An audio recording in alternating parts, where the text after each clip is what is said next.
I realize that we're in the age of lies, liars, deception, and we're not being told anything.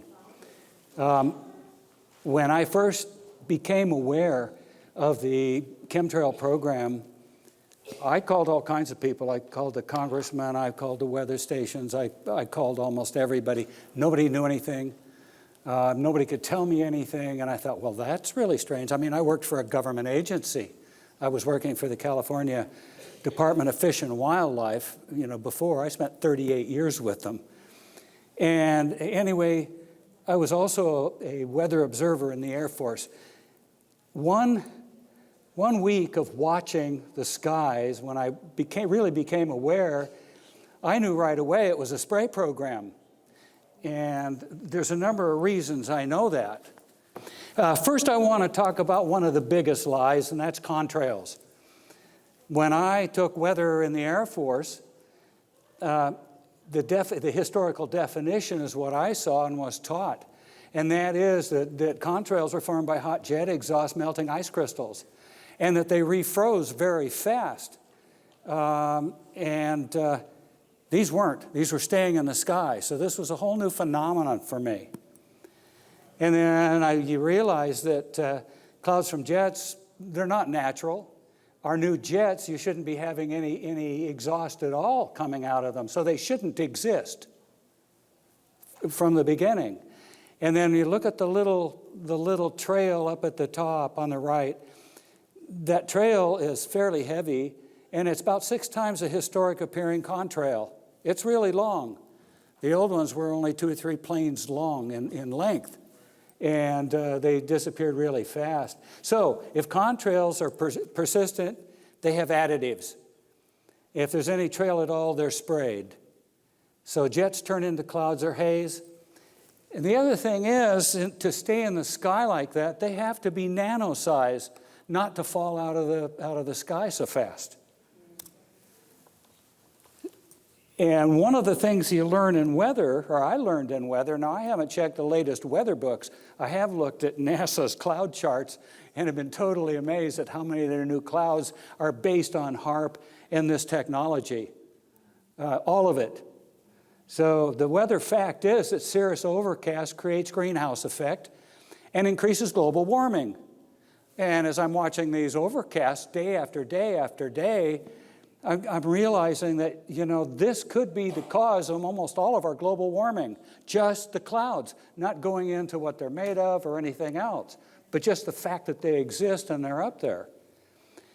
And interestingly enough, I know the climate scientists are all they're talking about spraying sulfur and imitating volcanoes and all that. But what amazes me is that they can be looking at this, and their proposals actually in the earlier days mimic this very program that's been in operation. And even NASA admitted in 2005 that persistent jet contrails form man-made clouds. They trap warmth in the atmosphere and increase global warming, contribute to the long-range changes in Earth's climate, and affect natural resources. So that persistent jet contrails, it's a new definition of contrails. And NASA has now classified them as clouds. Again, I'm totally amazed at that. So there's subterfuge in that. It's not true, and we're all being fed excuse me? It's a huge con. We're all being really seriously taken advantage of.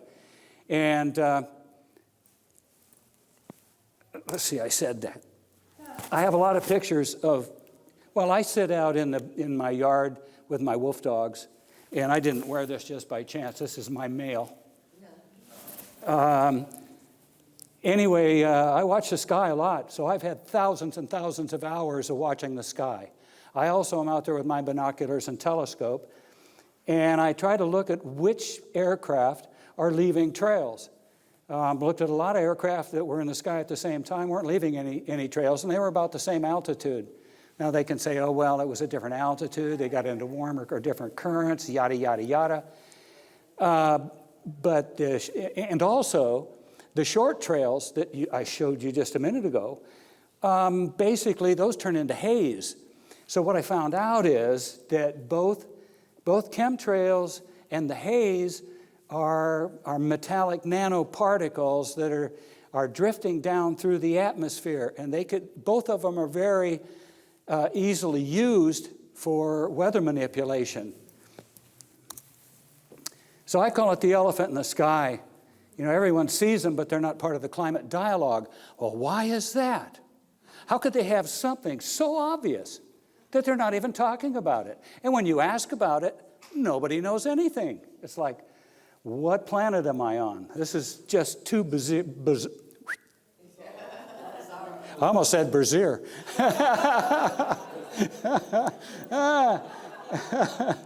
Yeah, obviously, this isn't all from the jet engines. And what I also found out is that there are vent tubes that come right back, and they're shy of the exhaust of the jet. Some of the new stuff, they're actually running through the jets. But most of the time, they have their exhaust ports right next to the jets, so that it blows through the jet engine. And they want to get that temperature of the exhaust up to 540 degrees, which makes nanoparticles out of them. The jets will do that for them. So they can take any kind of mix and run it through there, and it'll nanosize it. And if you have, and again, the Air Force does talk about owning the weather by 2025. I'll repeat what was said earlier. So cloud cover plus radio waves, or HAARP, is weather geoengineering. In fact, without HAARP, it's still geoengineering. This isn't the clearest of pictures that I have, but it was obvious, and I'm watching the aircraft, that they do turnarounds. These aren't commercial aircraft. You know, they don't do this. And what the other things is that most of the aircraft that I've seen are unmarked. They're either KC-135, C-141s, or other aircraft. They fly in military airspace and civilian airspace, because I know where I live where the military airspace is, so I can watch them. They fly in grid patterns. They do, well, I said turnarounds. You'll see 4 to 6 at a time. In fact, like today, there was a whole fleet out there spraying us today. So you also have variable cloud types and nuclei. As a matter of fact, in I know Dennis Kucinich's Space Act, they basically talked about chemtrails, which is the first time I ran into that term, or atmospheric aerosol geoengineering, and HAARP. Well, HAARP is a scalar weapon against some of Tesla's technology. And the government first denied it, but now they admit, well, we're testing. Oh, are they testy? We've got quite a number of tests. Anyway, when I was going to New York in 2007, I flew from San Francisco to New York, and I saw a cloud and haze plasma envelope, which is if you have metallic particles falling through the air and you have a cap on it, you have a plasma environment. That is a plasma environment. And it extended from 35,000 feet to the ground. I didn't think it was possible. I was absolutely amazed. And then you look at these cloud lines that are laid out. There's different clouds. There's different nuclei. So there's a whole mix of things that isn't natural at all. And then I started asking, what happened to our normal weather fronts? Before, you'd get cirrus coming in above and then the other clouds following it, and you had a whole cloud system that would work into the area. And I thought, well, if they're changing the weather, if they're changing the wind, the biologist in me said, you're changing the natural conditions of the winds, the water precipitation, all of the things that all the plants and animals and us evolved with.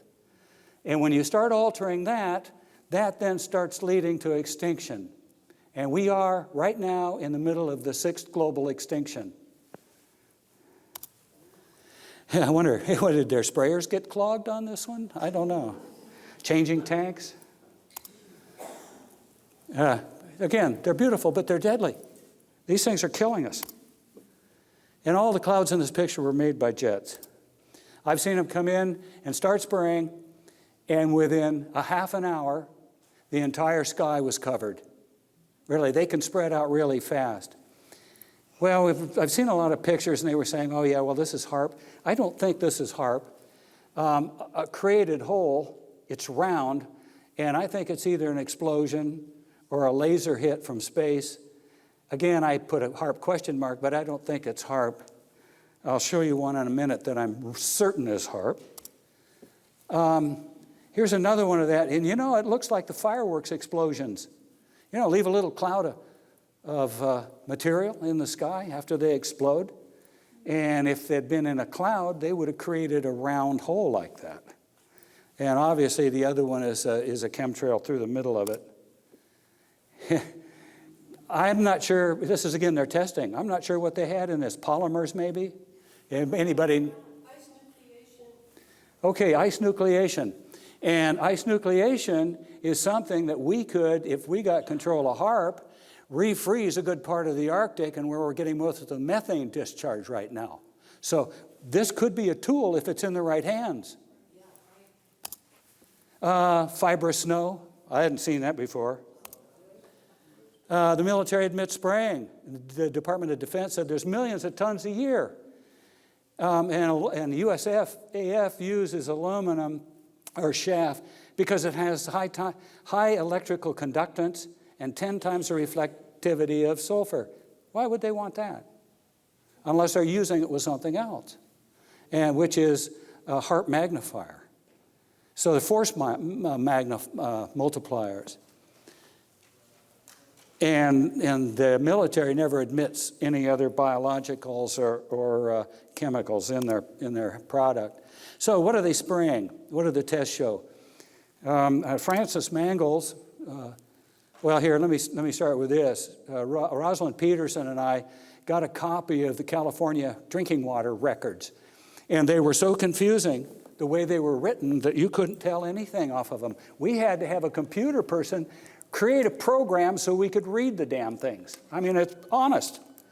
And anyway, when we did the California records in 1987, every drinking water supply in California were contaminated with the metal compounds. We found aluminum, barium, strontium, boron. I didn't put them here, lead, radium. There's a whole lot of other things that I didn't list here. And most of these were first-time occurrences and had to be related to aerial sources. There's no other way they could have all been inoculated in the same year. And the wrinkle in this is aluminum doesn't occur naturally in a free form, so it has to be manufactured. Oh, and they were talking about coal ash, and the gentleman that was talking about coal ash, I think he was right on. The metals that we found so far in testing match pretty close to different levels of fly ash. And interestingly enough, all of the coal-burning plants have reprocessing areas associated with them. And what they're doing is reprocessing the fly ash, adding water to it in a slurry, and they're shipping it in tank cars. So there is water going into it, along with the particles. And Mount Shasta data here. And this was aluminum. You know, normal is 0.50 micrograms per liter. That's really small. The maximum in drinking water is 50,000 micrograms per liter. The snow on Mount Shasta is 61,000 times micrograms per liter. And the federal action is supposed to be required at 1,000 micrograms per liter. Action taken? They didn't admit it, let alone test it or do anything about it. Barium is at the bottom. It's 8,000 micrograms per liter. Now, there were some other things involved in what they were running through these engines. I don't really have time to talk about those, and they're interesting. Then the other thing that really concerned me as a biologist was the forest soil pH. All the plants and animals, all the plants particularly, get used to certain pH values. And that tells the distribution of where they're going to grow. If you change the soil pH, you start killing the microbes that we're used to, the 5.5, and now went to 6.8. Well, that's a 10 times more alkaline. I mean, you know, aluminum is like taking Tums. It makes everything more basic. And he also said he's been measuring stream insects for 20 years, and he used to get like thousands in a sample. Now he gets less than 30. So the stream organisms are practically gone. And so that's severe aquatic ecosystem impact. And I took these, and I used lichens because lichens are one of the materials that you use to test for pollution. And I take all of my tests, like Francis did, to an analytical lab for analysis. I don't do them myself. I wanted them certified. And the lab's examples or the findings, all of these should be 0. And for Calistoga, it was 31,000 micrograms per liter, and strontium 4,900 micrograms per liter. I mean, these are all, you can see the list for yourself there. One of them's in Napa County, 2 are in Lake County. I just did a 4-county survey on lichens, and I found comparable data for all 4 counties, Sonoma Lake, Marin, and Napa. I haven't done any testing up here. It's a little out of my normal run-around range. What I noticed before I really did all my lichens testing, and that got me really concerned, was that what was happening to the trees and all the plants. Huge die-offs. Parts of trees dying. They die slowly.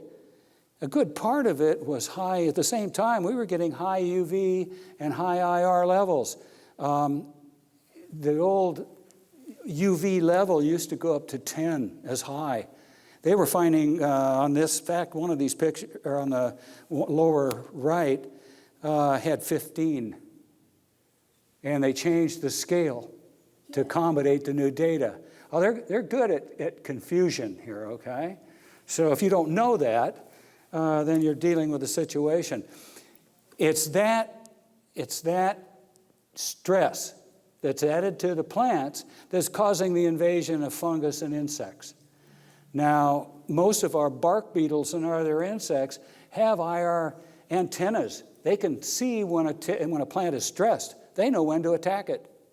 They'll come right in and do it. And if opportunist as fungus is, it'll take.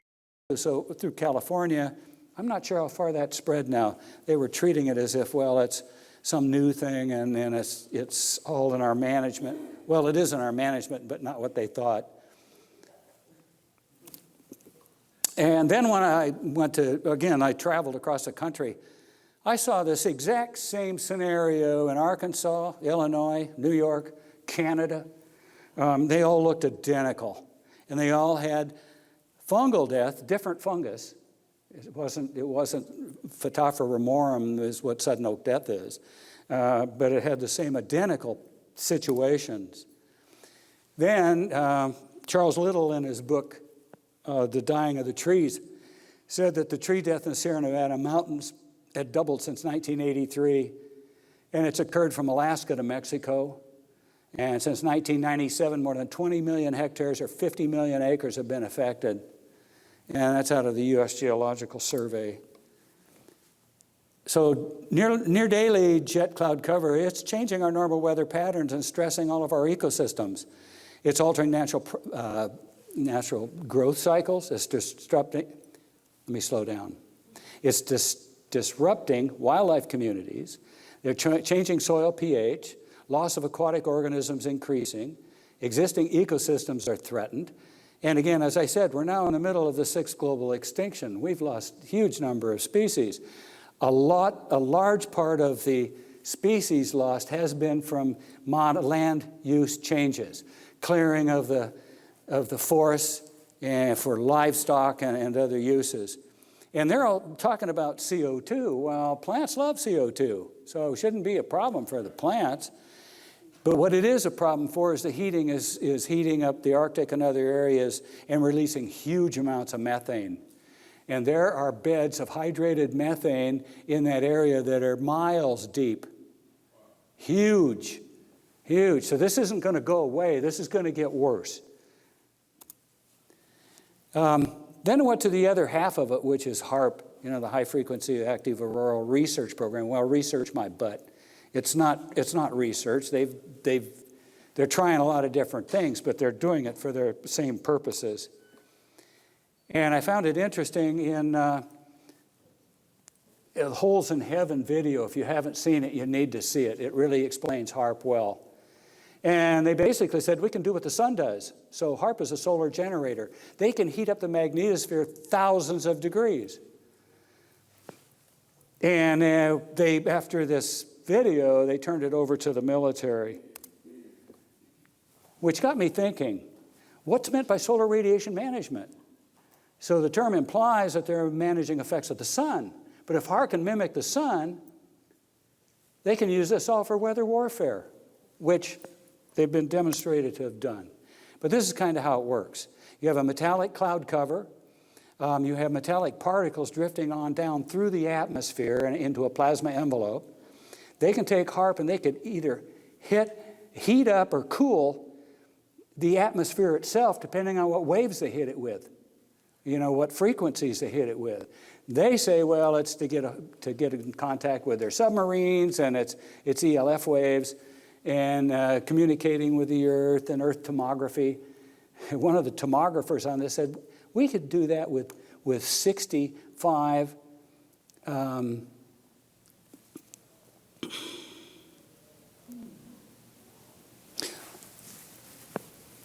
oh, for heaven's sake, my mind went blank.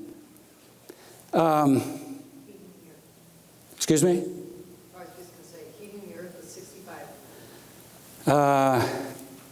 65 watts. Yeah, watt. Thank you very much.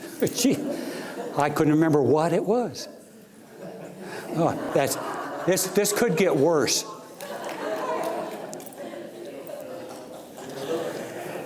The HAARP array in Alaska has 1 billion watts in the last expansion. And as I was following well, they can also move the jet stream with this. And as I've been following the weather, somebody said, yeah, there's a new HAARP array down on an island off of Baja. And I went on Google Earth and I found it, and it's 5 arrays. And they're all bigger than Alaska. It was on an island off of the ocean side of Baja, about halfway down. I'm sorry that I didn't take a screenshot when I was there and looked at it. I went in the next day and it was fogged. Okay, I went, oh, you guys are too quick. Actually, they're really smart, and it's trying to outfox them is where we need to be. Now, this is a really interesting picture because this was taken off the Norway HAARP antenna. And supposedly they shot down a Russian missile with it. But Russia was in on the test because Russia also has HAARP. And they can use any frequency. But the patterns are very interesting. You can see the energy beam in that. So if you want to know what a HAARP energy beam looks like, that's it. It has an outside envelope, interesting spiral beams in the middle of it. And this was taken by a US tourist.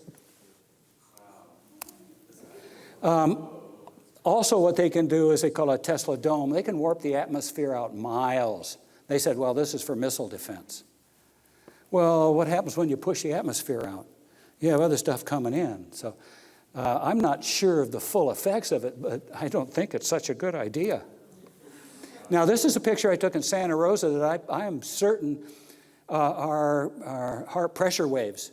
When you looked at them from the bottom, they were like this in concentric circles. I went, well, I can see the wave pattern. The clouds are showing me the wave pattern. And then this came out. They took down the HAARP website that you were talking about earlier to conceal the evidence that the U.S. weather modification and earthquake-inducing warfare. We've been using this against foreign states. So we've been doing warfare with it already. Oh, surprise, surprise. Well, who is they and why? Well, they are the United States of America Corporation, okay? They're also known as the military-industrial complex, or military bankers and industrialists. They basically took control of our money in 1913 when they convinced Woodrow Wilson that he needed to sign the Federal Reserve Act, and they would elect him president. They did. He said he would. They did. He did. And that's when these people took over our entire money and economic system. So they've had 104 years of our money to use against us. This has been going on a long time. And anyway, what it's basically called is they put us in a Babylonian debt slavery system where they're renting us our own money. Rather than some of the ideas, I know Lincoln wanted to do it, Kennedy wanted to do it, is to create our own money. So we weren't paying anybody anything or renting out our money to anybody. We're keeping it in the country. But now they're doing this all under the guise of national security. Well, who, ours or theirs? They don't want to get found out. So I could see how their security would be jeopardized by this. So I think that the two top secret secrets are the alien presence and their technology, the geoengineering war program, and the biggest secret is their control.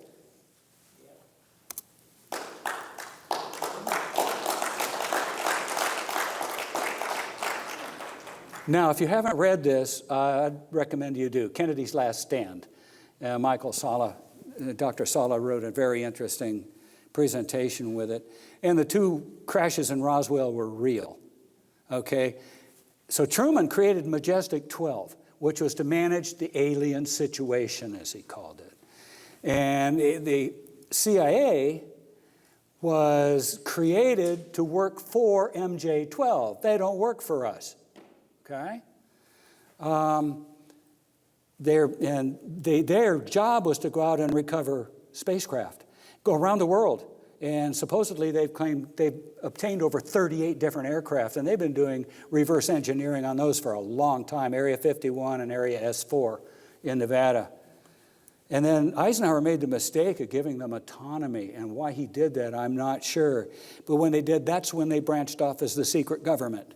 They didn't have to report to Eisenhower anymore. And when they didn't give him information, he threatened them with the First Army. He said, you either tell me what you're doing, I'm going to bring the First Army in, and we're going to neutralize you. Well, they gave him information. Kennedy and Eisenhower spent a lot of time together. And Kennedy was familiar with all of this. And he even went into Germany with... I can't ever remember this, Navy secretary at the time. The one who was killed, Forrester? Forrester, yeah. Forrester wanted him on his staff, and Kennedy said, no, he wanted to run for office. But Forrester took him to Germany with him, and they actually saw a UFO that the Nazis were working on, as well as all the missile systems.